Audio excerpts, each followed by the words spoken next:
सुन रहे हैं 92.7 big FM पर once upon a time in Bollywood.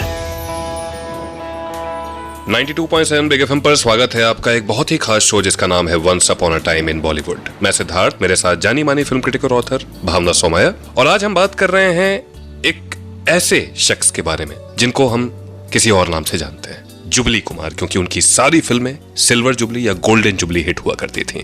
एक बहुत ही सीधे सरल इंसान और अभिनेता राजेंद्र कुमार साहब। 20 जुलाई को यानी कि गए 20 तारीख को उनकी बर्थ एनिवर्सरी थी, तो आज उन्हें याद करते हैं, उनकी फिल्मों को याद करते हैं। ऐसा अक्सर कहा जाता है कि बिना तिकड़म के आप शिखर पर नहीं पहुंच सकते, लेकिन कुछ लोगों ने इस बात को डिफाई किया है और अपनी ईमानदारी के बल पे ही बहुत आगे पहुंच चुके हैं।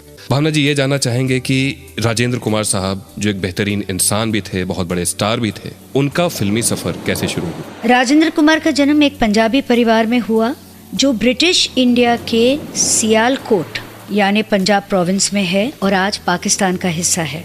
साल था 1929 और तारीख 20 जुलाई। उनके ग्रैंडफादर एक सक्सेसफुल मिलिट्री कॉन्ट्रैक्टर थे और उनके पिताजी अपना खुद का टेक्सटाइल बिजनेस चलाते थे कराची में। 1947 के पार्टीशन रायट्स के दौरान परिवार को रातों रात कराची से मुंबई आना पड़ा।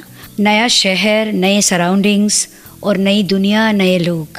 उनके पिताजी और उनके ग्रैंडफादर अपने लिए कुछ काम नहीं खोज सके, इसलिए जिम्मेदारी राजेंद्र कुमार पर पड़ी। राजेंद्र कुमार ने अपने नेबरहुड में एक दोस्त बनाया था और ये दोस्त उनको लेकर गया एक स्टूडियो में और मुलाकात करवाई एच.एस. रवेल से। एच.एस. रवेल को राजेंद्र कुमार देखते ही पसंद आ गए और उन्होंने अपनी यूनिट में उनको शामिल कर लिया। छोटा छोटा काम दिखाया गया, धीरे धीरे बड़ा काम भी करने लगे। और एक दिन ऐसा आया कि जब कभी कोई छोटा रोल होता था उनकी फिल्म में या एच.एस. रवेल के दोस्तों की फिल्मों में, तो हमेशा राजेंद्र कुमार को बुलाया जाता था। ऐसा ही एक मेमोरेबल रोल था दिलीप कुमार और नरगिस की फिल्म जोगन। डायरेक्टर थे केदार शर्मा और साल 1950। और इस तरीके से आगमन हुआ एक नए अभिनेता का हिंदी फिल्म इंडस्ट्री में, राजेंद्र कुमार। कौन सी फिल्म थी जिसने दिलाया एक अलग मुकाम 50 के दशक में राजेंद्र कुमार साहब को? बताएंगे आपसे कुछ ही देर में। सुनते रहिए once upon a time in Bollywood, only on 92.7 big FM. आप सुन रहे हैं 92.7 बिग एफएम पर once upon a time in Bollywood. स्वागत है आपका एक खास शो जिसका नाम है once upon a time in Bollywood, 92.7 big FM पर। मैं हूं सिद्धार्थ, मेरे साथ भावना सोमाया जी। और आज बात हो रही है हम सब के बहुत ही ज्यादा चहेते जुबली कुमार यानी कि राजेंद्र कुमार साहब की, क्योंकि गए 20 जुलाई को उनकी बर्थ एनिवर्सरी थी। 1950 में जोगन नाम की एक फिल्म में एक छोटा सा रोल मिला कद्दावर अभिनेताओं के सामने। उस फिल्म में दिलीप कुमार साहब भी थे, साथ में नरगिस जी भी थी, और उस समय दोनों स्टार थे। कौन सी फिल्म थी जिसके बाद एक मुकाम मिल गया हिंदी फिल्म इंडस्ट्री में राजेंद्र कुमार साहब को? बताएंगी भावना जी। इसी दौरान देवेंद्र गोयल एक बहुत ही पढ़े लिखे और विजनरी डायरेक्टर माने जाते थे। ये कहानी मुझे देवेंद्र गोयल के बेटे ज्योतिन गोयल ने बताई है, जो मेरे साथ कॉलेज में पढ़ते थे।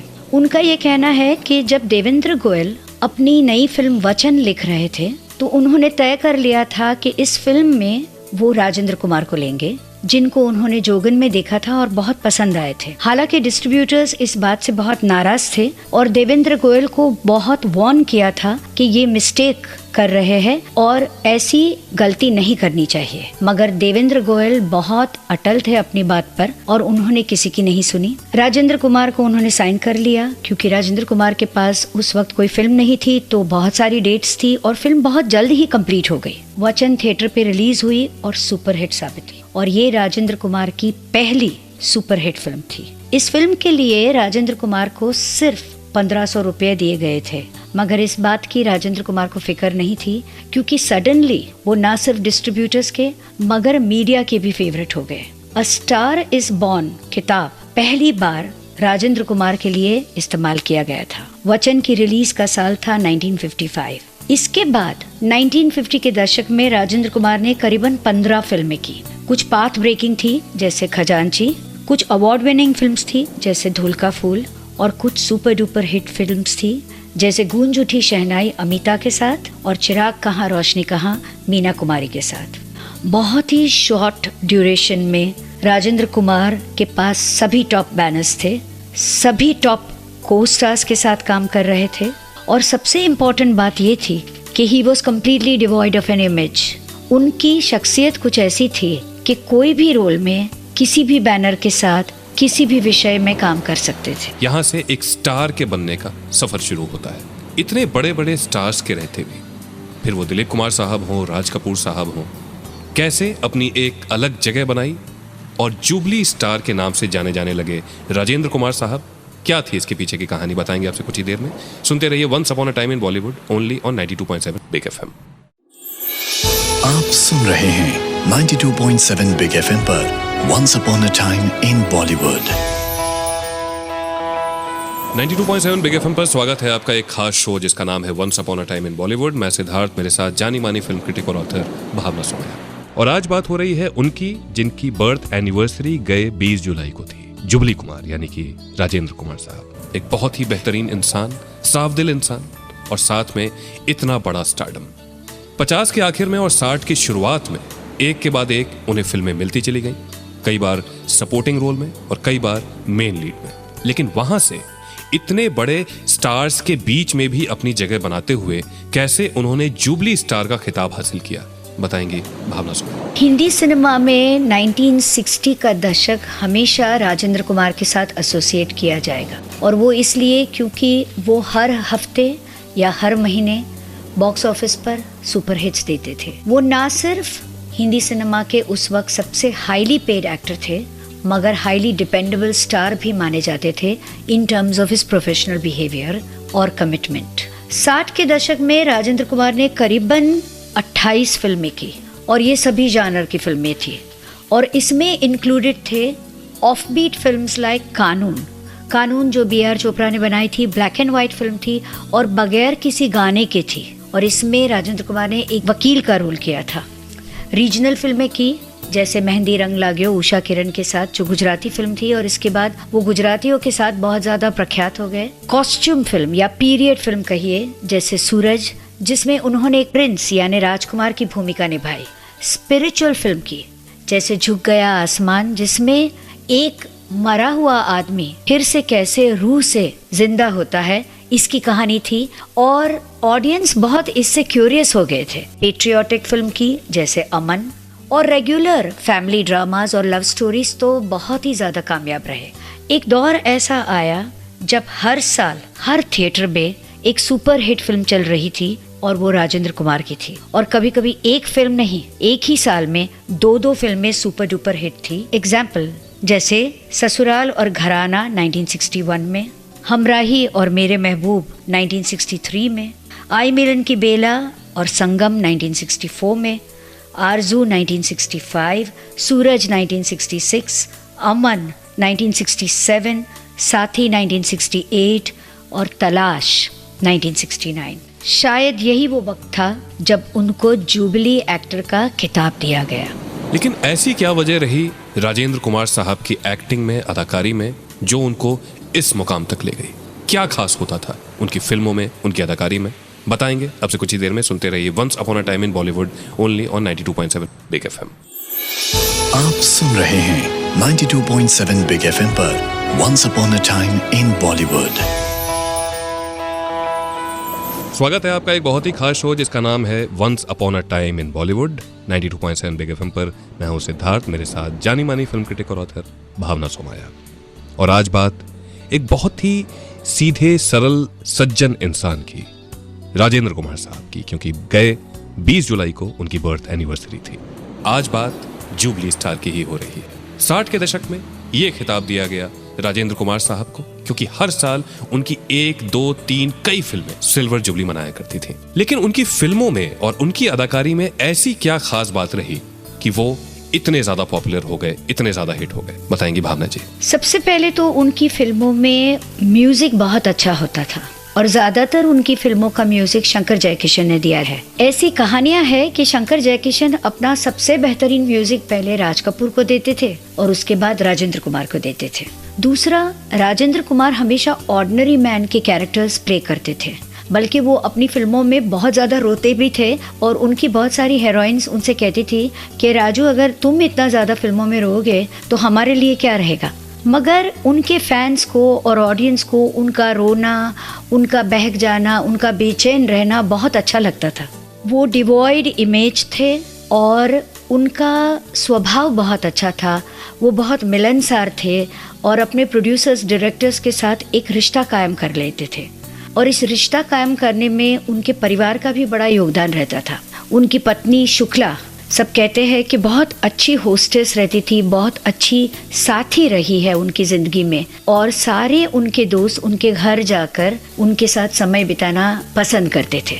ऐसा भी कहा जाता है कि राजेंद्र कुमार बहुत ही ज़्यादा हेल्पफुल होते थे और जब कभी भी उनके पास कोई प्रोड्यूसर डायरेक्टर आते थे और उनके पास डेट्स नहीं होती थी तो वो यंगर एक्टर्स को रेकमेंड करते थे और जो नए नए कलाकार आते थे जिनके पास घर नहीं होता था या थोड़े से परेशान रहते थे तो अपने घर बुलाकर एडवाइस देते थे कि कैसे फिल्म फ्रेटर्निटी में सर्वाइव किया जाता है। और कुछ यही बात है जो उनका सटल रोमांटिक स्टाइल था, जो उनका ऑर्डिनरी लुक हुआ करता था फिल्मों में, यही दर्शकों को बहुत ज्यादा पसंद आने लग गया। 60 के दशक में छाए रहने वाले जुबली कुमार के लिए 70 का दशक कैसा रहा, जानेंगे आपसे कुछ ही देर में।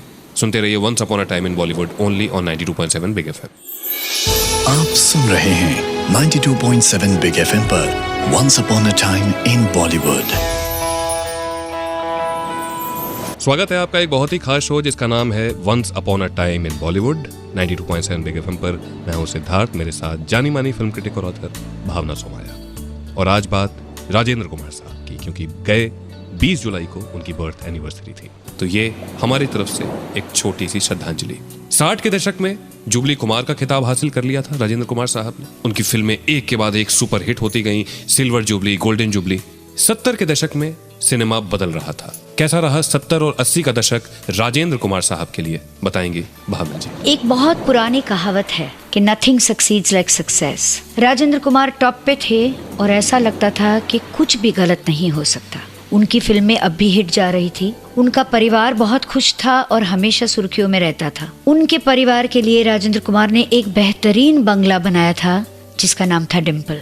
उनके 3 बच्चे काजल, डिम्पल और कुमार गौरव स्कूल में पढ़ रहे थे और उनकी पत्नी शुक्ला हर पार्टी में पार्टी की जान थी। It seemed like nothing can go wrong, मगर सबकी जिंदगी में डाउनफॉल आना जरूरी है। 70 का दशक कुछ ऐसा आया कि पूरा माहौल बदल गया। फिल्में बदल गई, सिनेमा बदल गए, टेक्निक बदल गए, सब्जेक्ट्स बदल गए और सबसे बड़ी बात, उभरते कलाकार इतने ज्यादा आए कि पुरानी पीढ़ी के लिए जगह नहीं रही। सडनली वही जुबली कुमार 70 के दशक में आउट ऑफ प्लेस लगने लगा। धीरे धीरे उनके रोल्स कम होते गए और उनको या तो कैरेक्टर रोल्स या फिर कुछ उसके आसपास के रोल मिलने लगे। राजेंद्र कुमार का दिल अब फिल्मों में नहीं था, मगर फिर भी एक आर्टिस्ट का दिल हमेशा चाहता है कि working shoes should be on. इस दशक में उन्होंने करीबन 24 फिल्में की, मगर वो ही पुरानी टीम के साथ, जैसे माला सिन्हा या वैजंती माला के साथ। इस दशक में सिर्फ 2 फिल्मों ने नाम कमाया, एक गोरा और काला रेखा और हेमा मालिनी के साथ और दूसरी साजन बिना सुहागन, जिसकी कहानी बहुत अलग थी और सावन कुमार टक ने बनाई थी। 70 के दशक में एक काम राजेंद्र कुमार ने अच्छा किया कि वो फिल्म के प्रेजेंटर बन गए। इसका मतलब ये है कि कुछ फिल्मों में उन्होंने अपने कुछ पैसे डालना शुरू कर दिया। ऐसी 2 फिल्में थी, ट्रेन और गवार। 1980 के दशक में वो प्रोड्यूसर बन गए। इस दशक में उन्होंने करीबन 4 फिल्में बनाई, जिसमें सबसे पहली फिल्म थी लव स्टोरी, जिसमें उन्होंने अपने बेटे कुमार गौरव को लॉन्च किया। फिल्म हिट रही। सबका ये कहना है कि राजेंद्र कुमार ने ये खुद डायरेक्ट भी की थी। अब उनका समय या तो कुमार गौरव के करियर को प्लान करने में जाता था या फिर दूसरी फिल्म में प्रोड्यूस करने में जाता था। कुछ अपने बेटे के साथ थी और कुछ बाहर भी थी। 1981 की लव स्टोरी के बाद उन्होंने 1983 में लवर्स बनाई कुमार गौरव के साथ, जो बिल्कुल नहीं चली। उसके बाद सलीम खान की लिखी और महेश भट्ट की डायरेक्ट की गई अपने बेटे और अपने दोस्त के बेटे यानी सुनील दत्त के बेटे संजय दत्त के साथ नाम बनाई, जिसको बहुत ही सराहा गया। आखिर में 1989 में जुर्रत बनाई, जिसके बारे में ये कहा गया कि राजेंद्र कुमार की जुर्रत कैसे हुई है ऐसी फिल्म बनाने की। हर कलाकार की जिंदगी में ये मौका भी आता है जब वो काम तो करता है लेकिन वो नहीं कर पाता जिसमें उसका दिल लगता है। फिल्में प्रोड्यूस करते रहे, लेकिन कहीं ना कहीं फिल्मों से मन उचटता जा रहा था राजेंद्र कुमार साहब का। कैसे रहे उनके आखिर के दिन, जानेंगे उसके बारे में। सुनते रहिए once upon a time in Bollywood, only on 92.7 big FM. आप सुन रहे हैं 92.7 बिग एफएम पर once upon a time in Bollywood. हर रविवार की तरह इस रविवार भी स्वागत है आपका एक खास शो जिसका नाम है once upon a time in Bollywood 92.7 big FM पर। मैं सिद्धार्थ और मेरे साथ जानी मानी फिल्म क्रिटिक और ऑथर भावना सोमैया। इस शो में बात होती है एक महत्वपूर्ण इंपॉर्टेंट फिल्मी हस्ती की, जिनकी छाप आज भी हमारे जहन पर है, आज भी फिल्म मेकर्स को इंस्पायर करती है, एक्टर्स को इंस्पायर करती है। ऐसे ही एक बहुत बड़े कलाकार, बहुत खूबसूरत इंसान, दिल से साफ इंसान, राजेंद्र कुमार साहब की बात। जुबली कुमार रहे 60 के दशक में, 70 के दशक में कैरेक्टर रोल्स करने लग गए, प्रोड्यूसर भी बने, 80 के दशक में भी एक्टिव रहे, लेकिन 90 के दशक में आते आते कहीं ना कहीं एक ठहराव सा आया, दिल भी उचटने लगा था और कुछ और भी वजह थी जिसकी वजह से अब राजेंद्र कुमार साहब इतने एक्टिव नहीं रह गए थे। कैसे थे उनके आखिरी के कुछ साल, बताएंगे भावना सोमैया जी। 80 के दशक में राजेंद्र कुमार ने एज एन एक्टर सिर्फ 11 फिल्में की और 90 के दशक में उन्होंने काम कैमरा के सामने करना बिल्कुल छोड़ दिया था। फिर भी एज अ प्रोड्यूसर वो एक्टिव थे। इंटरेस्टिंग बात ये थी कि वॉलंटरली या इनवॉलंटरली, सोच के या बगैर सोचे, वो हमेशा अपने आप को एक नए रूप में ढालते रहे, री इन्वेंट करते रहे। 90 के दशक में उन्होंने एक टेलीविजन सीरियल प्रोड्यूस की जो बच्चों के लिए बहुत ही ज़्यादा प्रख्यात रही, जंगल बुक, और इसमें गाने गुलजार साहब ने लिखे थे। और इसी दौरान उन्होंने एक टीवी सीरियल में एज एन एक्टर काम किया जो आर.के. बैनर ने प्रोड्यूस की थी और सीरियल का नाम था अंदाज।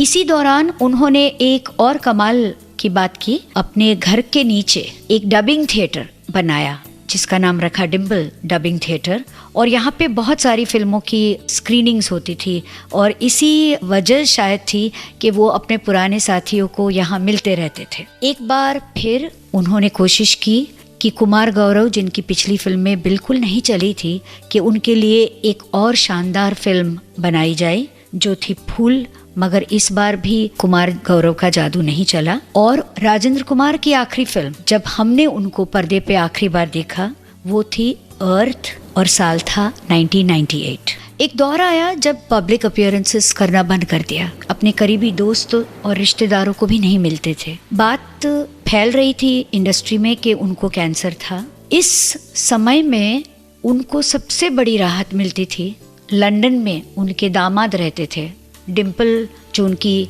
सबसे छोटी बेटी है, उनके पति राजू पटेल जो हॉलीवुड प्रोड्यूसर है, और उनको परदेश में रहना जहाँ पे उनको कोई ना पहचाने अच्छा लगता था। इसकी एक और वजह भी थी कि वहाँ पे उनका इलाज हो रहा था और बैठ के हर शाम अपने दामाद को अपनी जिंदगी की पूरी कहानी बताते थे। कुछ इसमें से उनके दामाद ने अपनी खुद के लिए शायद टेप किया है या फिल्म किया है, मैं नहीं जानती हूँ, मगर वो यादें परिवार के लिए आज भी ताज़ा है। कभी कभी मैं उनकी बेटी को ऋषि कपूर के यहाँ मिलती हूँ तो वो शिकायत के तौर पे नहीं मगर क्यूरियोसिटी के तौर पे पूछती है कि ऐसा क्यों होता है कि जब कभी भी टेलीविज़न चैनल्स या आप जैसे क्रिटिक्स हिंदी सिनेमा की बात करते हो तो दिलीप कुमार के बाद सीधा अमिताभ बच्चन पर चले जाते हो। क्या उनके बीच में किसी ने सिनेमा में योगदान नहीं दिया था क्या? मेरे पिताजी ने इतनी सुपरहिट फिल्में दी है तो उनके बारे में बात क्यों नहीं होती है? सवाल उनका बिल्कुल जायज़ था मगर मेरे पास जवाब नहीं था और शायद होना चाहिए था। और कहीं ना कहीं भावना जी, इस सवाल में ही वो जवाब छिपा था। 60 का दशक बिना राजेंद्र कुमार जी को याद किए हुए पूरा नहीं हो सकता। जुबली कुमार को 92.7 बिग एफएम की तरफ से, उनके करोड़ों चाहने वालों की तरफ से आज के दिन एक श्रद्धांजलि। अगले रविवार फिर से हाजिर हो जाएंगे एक और कलाकार की कहानी को लेकर। सुनते रहिए once upon a time in Bollywood, only on 92.7 big FM.